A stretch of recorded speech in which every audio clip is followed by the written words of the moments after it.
Hi guys, my name's Enica and this is my story. I grew up in the Anglican church. It was my duty to go to church every Sunday. It was just a thing. You know, I was a part of the dance team. At one point I was playing steel pan. I was singing in church. But it wasn't until I moved to America in 2006 where I guess my relationship with God started. And the church I was going to, like, I grew up in, like, all of middle school, majority of high school. And then at one point I just stopped because, you know, I just didn't feel at home. And I think I was around 16, but I gave my life to Christ that night.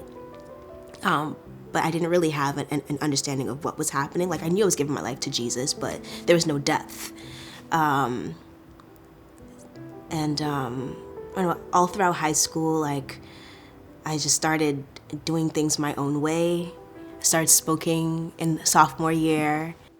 Again, I didn't think, you know, I was doing anything wrong. I was just like, I'm just living life, going with the flow. And then I was working at Rent the Runway in Georgetown, and it was a hectic job, but great job. They paid really well. I was working like 40 to 48 hours a week. They were paying me $18 an hour. I was banking. But it was a Saturday night and we were low on staff, and my friend and I, my work friend and I, we decided, you know, after this, we're gonna go and grab a drink, right?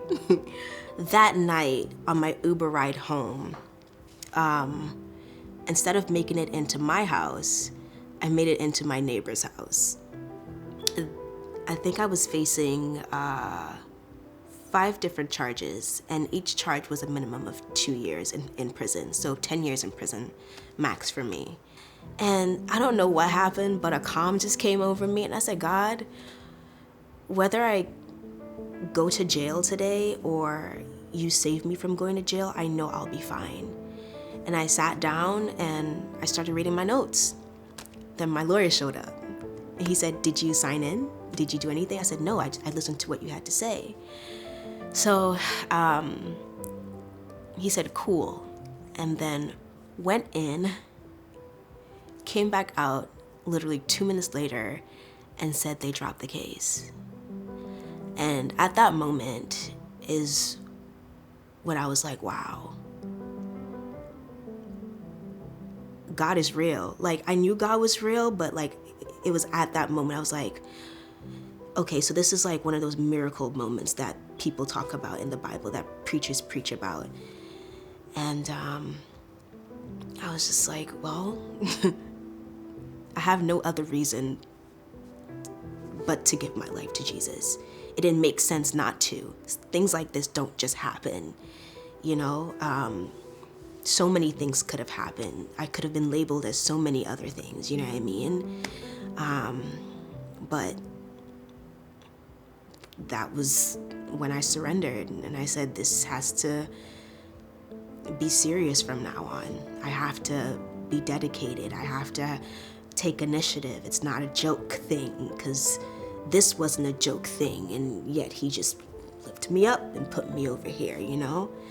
I want to be baptized because I feel like it's necessary. It's not an obligation, but it's just me wanting to say, hey, like, I love Jesus and I want everyone to know that I love Jesus.